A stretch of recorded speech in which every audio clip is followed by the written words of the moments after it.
Boa noite a todos. É um prazer estar aqui novamente. Obrigada pelo convite.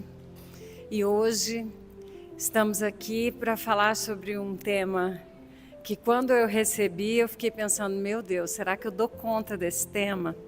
Será que eu vou ser parcial em algum momento? Porque nós vamos falar hoje sobre igreja livre. E esse é um tema bastante delicado, porque o principal objetivo desse tema é eliminar o preconceito. Então, esse tema está lá no livro Vinha de Luz, capítulo 55. Ótimo. Quando a gente fala em igreja livre, a primeira coisa que eu fui fazer, vamos entender o que é igreja livre, vou lá no dicionário para entender o que é igreja livre. Aí eu dei um Google no Igreja Livre e apareceu lá: igreja não vinculada a órgãos governamentais. Mas não apareceu nada da Igreja Livre que eu realmente queria para começar a raciocinar em cima desse tema. E os livros espíritas, às vezes, eles têm uma linguagem rebuscada e a gente, às vezes, peca na interpretação. E eu também não encontrei ninguém que tivesse falado sobre esse tema, então foi bastante desafiador preparar esse tema hoje. Eu resolvi caminhar pela história para a gente poder fazer o nosso raciocínio e chegar às conclusões do que realmente seria uma igreja livre. Começando pelo início de tudo, né? O mundo, no começo, a raça humana desse planeta começou com uma pegada de mundo ateu. Não existia nenhuma crença, não existia por que ter crenças, a gente não tinha nem um raciocínio elaborado ainda. E aí nós viemos caminhando num processo evolutivo de aprendizado e o mundo começou a ter múltiplas crenças. Então, a gente era muito ligado, os nossos espíritos primitivos, nós éramos muito ligados às manifestações da natureza. Então, a natureza tinha uma chuva, uma tempestade, alguma coisa assim, e eles diziam que podia ser a fúria de Deus, alguma coisa assim, mas naquela época não existia esse nome Deus, mas era uma fúria poderosa que poderia dizimar a população, que poderia castigar os seres humanos e por aí vai. E depois nós evoluímos para o politeísmo. Então nós começamos a acreditar em vários deuses. E esses deuses, quando começaram a ter nomes, também eram deuses da natureza. E é interessante que, principalmente na Grécia Antiga, muitos desses deuses podiam, segundo os relatos e as lendas, podiam ter relações sexuais com mulheres normais, não deusas, e aí viriam semideuses. Então, era tudo, parece, que era tudo pelo poder, realmente. E naquela época, então, existia uma adoração a divindades, os rituais, os sacrifícios, tudo em nome de uma força maior. Certo? Depois começaram a guerrear em nome desse poder religioso. E as guerras foram intermináveis, em nome desses deuses, que justificavam apenas a busca pelo poder. Nós sabemos bem disso, porque ainda não existia uma grande religiosidade. A religiosidade, ela foi sendo trabalhada para que a gente chegasse nesse estágio em que nós chegamos, em que nós temos uma crença mais sedimentada, uma crença mais verdadeira. Então, tudo da nossa crença, do cristianismo propriamente dito, tudo começou com a nossa primeira revelação. Então, a primeira revelação é Moisés. Como é que Moisés caiu de paraquedas nessa história, Então Moisés era filho de israelitas, portanto ele era um israelita, mas em uma época conturbada em que houve uma matança muito grande dos israelitas, a mãe de Moisés pôs ele num cestinho e deixou ele num rio para que ele não fosse morto. E Moisés foi encontrado por uma escrava egípcia, que era sua mãe, e aí foi criado nos moldes da cultura egípcia. Então, ele foi criado na cultura egípcia, aonde se cultuava, né? Eles eram politeístas, então eles cultuavam vários deuses. E Moisés foi considerado o portador da primeira revelação.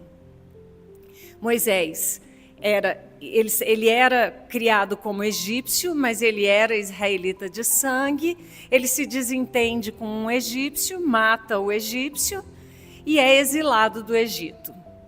Aí ele começa a meditar, etc. A história é longa, um dia a gente pode fazer uma palestra só sobre a história de Moisés, que é extremamente interessante.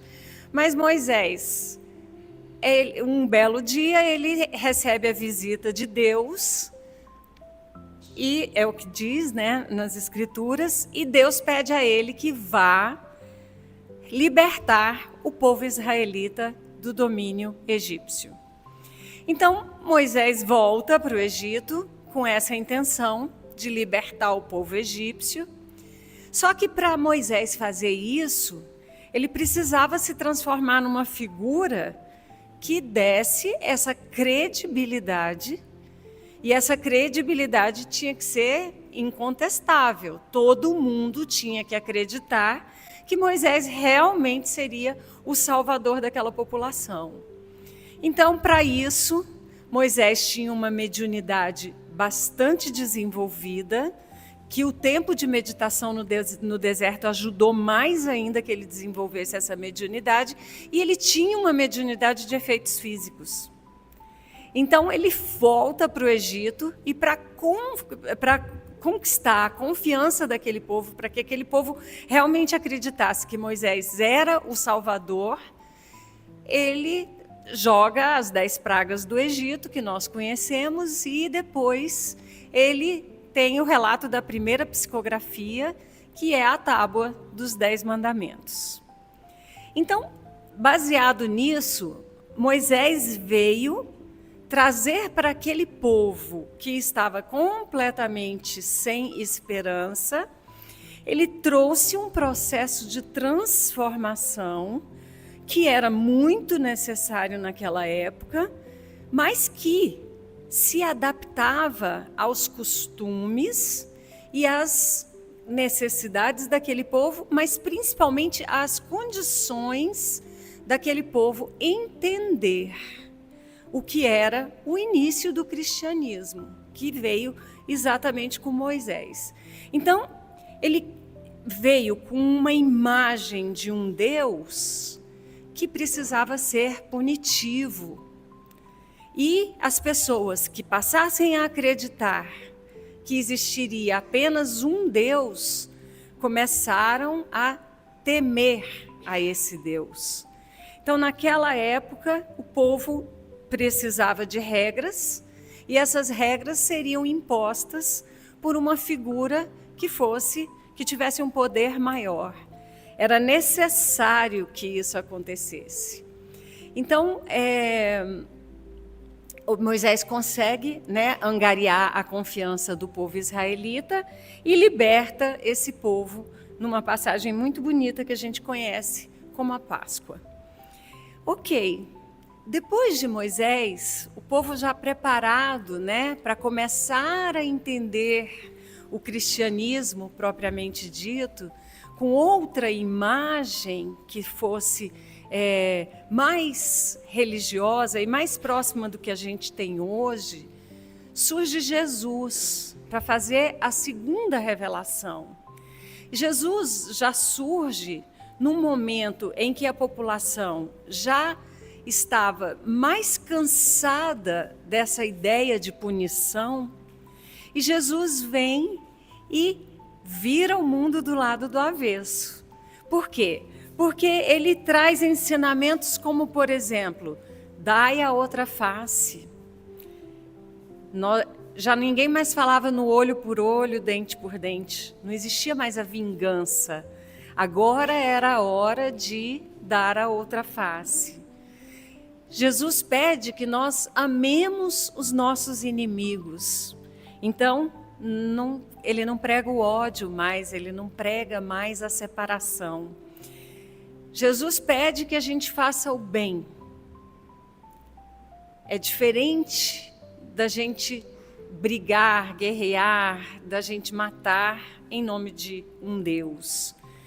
Jesus abençoa todos que insultam e perdoa. Ele traz o perdão, não só um perdão, mas 70 vezes 7 vezes de perdoar. Então Jesus traz para a gente, naquele momento em que a gente estava tão carente de coisas importantes, Jesus traz o coração, ele traz o sentimento, ele tira da fé aquela questão do temor e traz a questão do amor. E aí ele nos brinda com o Sermão da Montanha, que traz consigo as bem-aventuranças. Começa uma nova era. Nessa nova era, esse novo caminho de fé é construído com uma fé baseada no amor e no entendimento da verdade. E isso a gente vê lá na Bíblia. Em Efésios, capítulo 4, está escrito assim: há um só corpo e um só espírito, assim como também vocês foram chamados em uma só esperança da sua vocação. Um só Senhor, uma só fé, um só batismo. Em Mateus capítulo 8 está escrito: porque onde estiverem 2 ou 3 reunidos em meu nome, aí estou eu no meio deles. Então, essas citações bíblicas fazem com que a gente entenda que Jesus não pregou em momento algum o separatismo religioso. Em momento algum, Jesus fundou igrejas. Em momento algum, ele definiu dogmas, ou ele elegeu representantes que falassem por ele e ostentassem em seu nome. Ele pregou o amor, a igualdade e o entendimento através das suas orientações.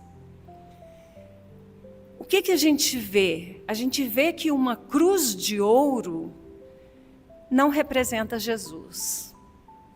A riqueza e a ostentação de templos não representam Jesus.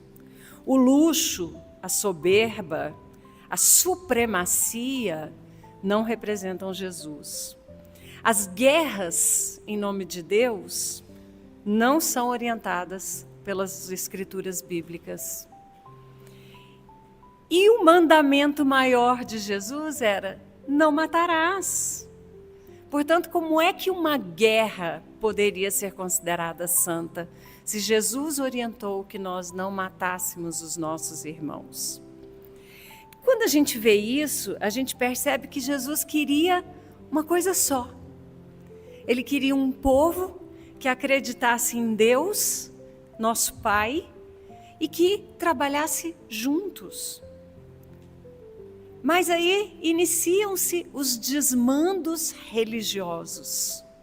Em nome de Deus, nós começamos, enquanto espíritos que estávamos encarnados naquela época, começamos a agir em prol do poder. Porque em tudo que é filme que a gente assiste, livros que a gente lê, nós sabemos que a religião andava junto com o poder político e financeiro. Qualquer que fosse a tendência religiosa, e principalmente o catolicismo, que era o mais comum daquela época, o poder religioso era muito grande. Então, eles participavam das grandes decisões. Então, o que acontece? Para que o poder continuasse cada vez maior, iniciou-se uma transformação das verdades bíblicas.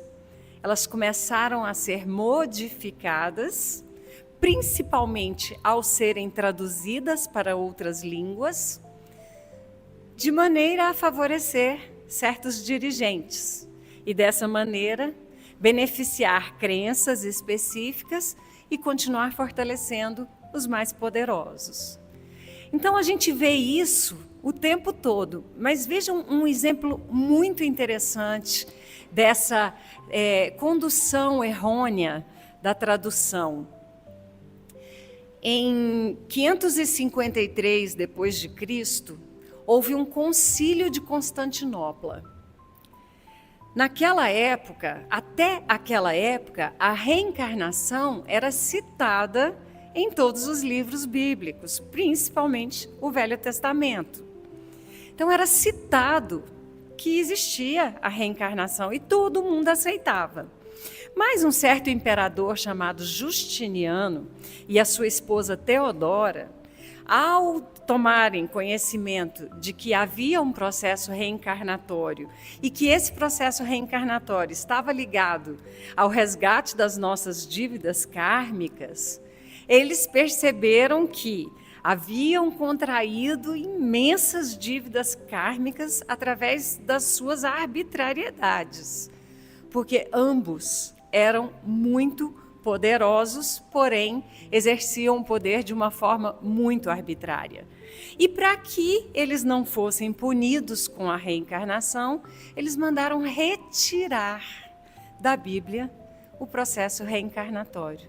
Então, aquela historinha, chega aí e apaga. Porque eles acreditavam que se apagasse das Escrituras Santas, não teriam mais que resgatar dívidas kármicas. Então, assim eles fizeram, e dessa maneira a reencarnação passou a ser considerada uma heresia pela Igreja Católica, e posteriormente as igrejas protestantes também aceitaram que reencarnação não existe e é um pecado falar sobre isso. Então é muito interessante ver que as coisas são manipuladas. E que, às vezes, depois de tanto tempo, nem sempre todas as verdades chegam para nós.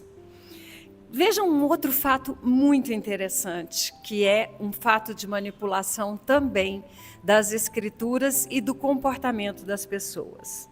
Desde a antiguidade até mais ou menos a Idade Média, houve inúmeras guerras em nome de Deus.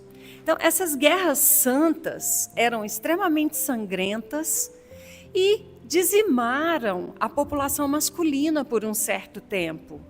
Porque os homens iam para a guerra e deixavam nas aldeias as mulheres e as crianças.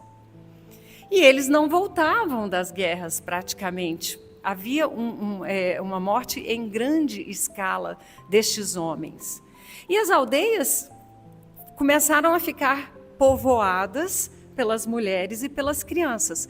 Quem é que tinha que plantar, que caçar, que cuidar dos bichos, dos animais? Quem que tinha que fazer isso? As mulheres. Então as mulheres começaram a se virar como elas podiam. Então elas começaram a desenvolver a capacidade de liderar as populações. Então, o que as mulheres faziam nessa época? Elas eram mulheres muito engajadas, que definiam, que sabiam lidar com plantas e fazer remédios. Então, elas tinham uma medicina fitoterápica que funcionava muito bem.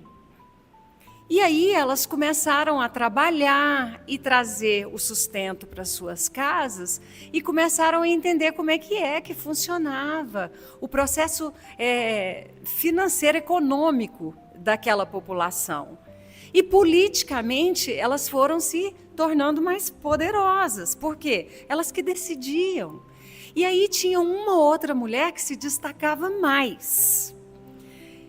Então, elas eram parteiras, elas eram as médicas, elas eram as políticas, elas eram as religiosas. Então, elas começaram a deter poder. A Igreja Católica, percebendo o poder dessas mulheres e o enfraquecimento masculino por conta da dificuldade, por conta de ter uma população masculina extremamente reduzida por causa das guerras, a Igreja Católica vem e percebe que essas mulheres começaram a definir, a influenciar opiniões. E assim, elas estariam muito poderosas. E aí a Igreja institui o celibato, alegando que a figura feminina era sedutora. E começa a associar essas mulheres, principalmente aquelas que faziam medicações, ao satanismo. Qual que era o intuito? Enfraquecer essas mulheres e recuperar o poder masculino perdido com a redução da população masculina. E aí iniciou-se o que a gente chama, que a gente conhece historicamente como caça às bruxas. Então, a caça às bruxas foi um fenômeno social que perseguiu mulheres acusadas de bruxaria, com base em estereótipos, lógico, temores totalmente infundados, e definiu um período de assassinatos que durou da Idade Média até o Renascimento. E é impressionante como até hoje a gente vê esses estereótipos desenhados, os desenhos da Disney, a bruxa com a verruga no nariz, o corvo. O corvo era um pássaro da Europa medieval. Então, o corvo vivia realmente onde tinha comida. A mulher fazia comida, jogava o lixo no quintal, os corvos vinham. Mas eles associaram tudo isso para poder fazer uma imagem, um estereótipo de mulheres bruxas. E aí aceitaram sentenciar essas mulheres às fogueiras.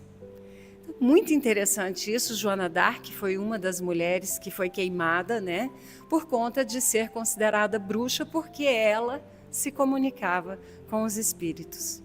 Então, é interessante ver como a história modifica as coisas e o que é contado para a gente nem sempre é a realidade dos fatos, mas a gente se apega a algumas verdades para que essas verdades possam justificar os desmandos dos poderosos. O que a gente vê isso? Esses grandes erros da humanidade estruturaram uma religiosidade que nem sempre é baseada nos fatos reais e na honestidade do que aconteceu. E aí a gente vê citações bíblicas ainda, como por exemplo, em Coríntios, está escrito: a igreja habitada pelo Espírito Santo é o verdadeiro templo de Deus. Não está escrito a Igreja Católica, a Igreja Protestante, o Centro Espírita. Não, está escrito a igreja habitada pelo Espírito Santo é o verdadeiro templo de Deus. E em João, capítulo 17, para que todos sejam um, como tu, ó Pai, o és em mim, e eu em ti, que também eles sejam um em nós, para que o mundo creia que tu me enviastes. Citações de Jesus o tempo todo, unificando as coisas, não pregando em momento algum a segregação das crenças religiosas. Então, quando a gente vê tudo isso, a gente percebe que Jesus trouxe para a gente um ensinamento muito importante, que nós teríamos realmente que edificar uma igreja livre e que a edificação dessa igreja livre estaria a partir do momento que nós entendêssemos o que significa verdadeiramente a liberdade religiosa. E o que é a liberdade religiosa? É a gente entender que a casa de Deus, a verdadeira casa de Deus, é o coração do homem. que nós não precisamos de estrutura física, de paredes, mas sim a capacidade de seguir os ensinamentos de Jesus, trazendo, à medida do possível, do quanto a gente dá conta, as suas orientações para o nosso dia a dia. Porque não adianta a gente falar que a gente segue, arrisca, porque nós não seguimos. Mas o fato da gente buscar as verdades em algum lugar faz com que a gente inicie um processo de transformação para que a gente chegue num lugar em que seremos pessoas melhores. Então, acreditar que o templo sagrado é o nosso coração faz com que a gente traga Deus para morar aqui dentro. Nós não precisamos de nenhum local específico para fazer as nossas orações. Nós temos a vontade, sentamos e nos conectamos com o nosso Pai. Nenhum templo construído fisicamente retém o poder da salvação. Às vezes isso é divulgado. Ali se você for, você está salvo. E a gente precisa tomar muito cuidado com isso. Nós temos que tomar cuidado com o que a gente entende que é o reino dos céus.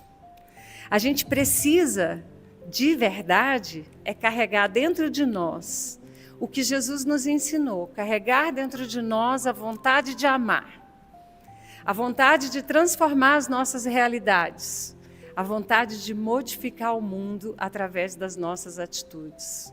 Isso é a verdade de uma igreja livre. De que adianta a gente ir a um templo religioso se a gente não carrega o templo religioso dentro de nós? De que adianta a gente ouvir as coisas maravilhosas que se falam dentro das casas religiosas e ao sair a gente chutar o cachorro na rua? Então, é preciso que haja transformação. E essa transformação, ela só acontece através da nossa vontade. Por quê? Igreja livre é isso. É você ser livre para servir a Deus da maneira que você der conta. É ser livre para exercitar a sua fé.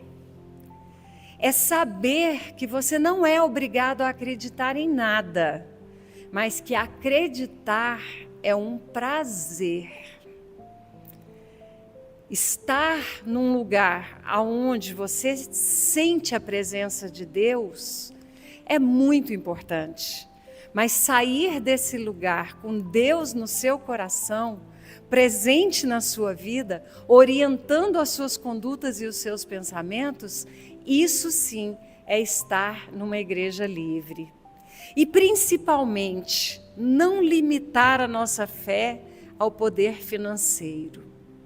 Não depositar em imagens, em rituais, o significado religioso. Não disputar poder através da crença da superioridade de alguma instituição. Se nós fazemos isso, nós estamos materializando a nossa espiritualidade religiosa. E, portanto, nós estamos indo na contramão de tudo. Então, ser livre é respeitar as diferenças.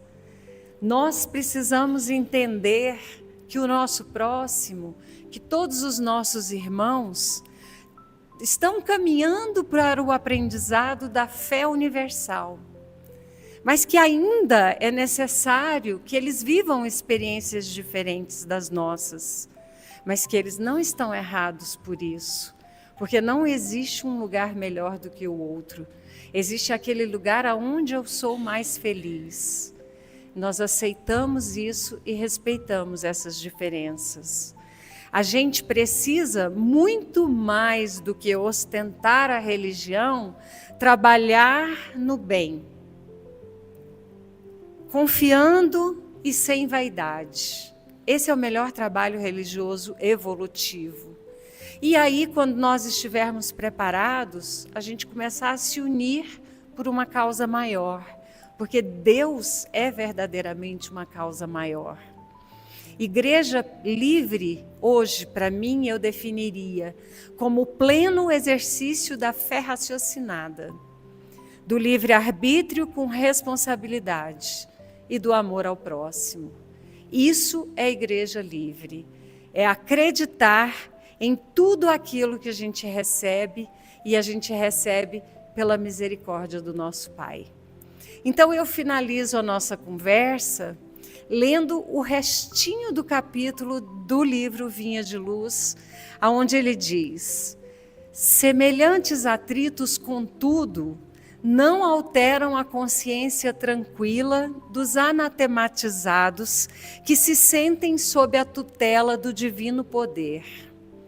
Instintivamente, reconhecem que, além da esfera obscura da ação física, resplandece o templo soberano e invisível em que Jesus recolhe os servidores fiéis, sem deter-se na cor ou no feitio de suas vestimentas. O que ele diz aqui? Ele diz que Jesus está conosco independente do nosso comportamento. Independente se eu estou vestido de uma maneira diferente. Mas Jesus está presente em todos os lugares aonde estiverem 3 ou 4 ou mais pessoas orando em seu nome. Aqui diz exatamente isso. A igreja física, ela é importante no sentido de organizar as coisas, mas a igreja que se constrói dentro de si através da fé é muito maior.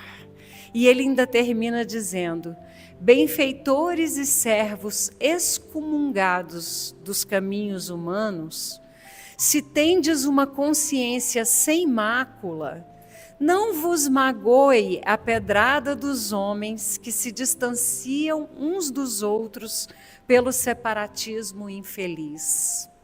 Há uma igreja augusta e livre na vida espiritual, que é a acolhedora mãe de todos nós. Então, um consolo muito grande dizendo que nós não precisamos nos machucar nem nos ferir quando formos julgados por qualquer atitude religiosa que tenhamos. E é muito frequente os espíritas serem muito combatidos nessas avaliações religiosas. E Jesus está dizendo para nós, através dos benfeitores espirituais, que nós não precisamos nos melindrar com isso. Que nós precisamos, sim, seguir na nossa fé, crentes de que nós estaremos em algum momento num lugar onde a igreja é livre desses pensamentos, desses julgamentos, e a igreja é só mãe. Então é isso que traz o ensinamento de hoje, que o nosso comportamento seja cada vez mais um comportamento respeitoso, um comportamento de perdão, pedir perdão e perdoar, um comportamento de entendimento e, acima de tudo, lealdade à única coisa que nós precisamos realmente entender, que é amai-vos uns aos outros, sempre. E é isso que eu deixo para todos vocês, desejando a todos vocês um ótimo feriado, para quem vai descansar muito, um ótimo descanso, e que Jesus esteja no coração de todos vocês. Que assim seja. Vamos todos, nesse momento, nos sentar confortavelmente em nossas cadeiras, aproveitando o magnetismo que se formou nesse salão, pela presença dos nossos queridos mentores e espíritos amigos. Que os nossos anjos de guarda, neste momento, estejam ao nosso lado para nos ajudar a receber esses influxos que nos trazem a capacidade de receber a cura através da bondade do nosso querido Mestre Jesus. E a Ele nós rogamos proteção, nós rogamos paz, nós rogamos a misericórdia, dizendo que nos postamos diante de nosso Pai maior, entregando a Ele as nossas vidas, entregando a Ele nesse momento as nossas angústias, os nossos sofrimentos, entregando a Ele os nossos irmãos com quem ainda não nos damos bem, entregando ao Mestre querido também a nossa família, colocando aos seus pés e dizendo: querido Mestre Jesus, que seja sempre feita a sua vontade. Por favor, nos ajude a entender os seus desígnios, nos ajude a ter humildade para aceitarmos todas as experiências que o Senhor preparou tão carinhosamente para que nós vivêssemos. Que essas experiências possam nos fazer crescer espiritualmente, que nos transformem em seres humanos melhores, que nós possamos entender o que é moral e abrir os nossos olhos e os nossos corações para o entendimento e o respeito às diferenças.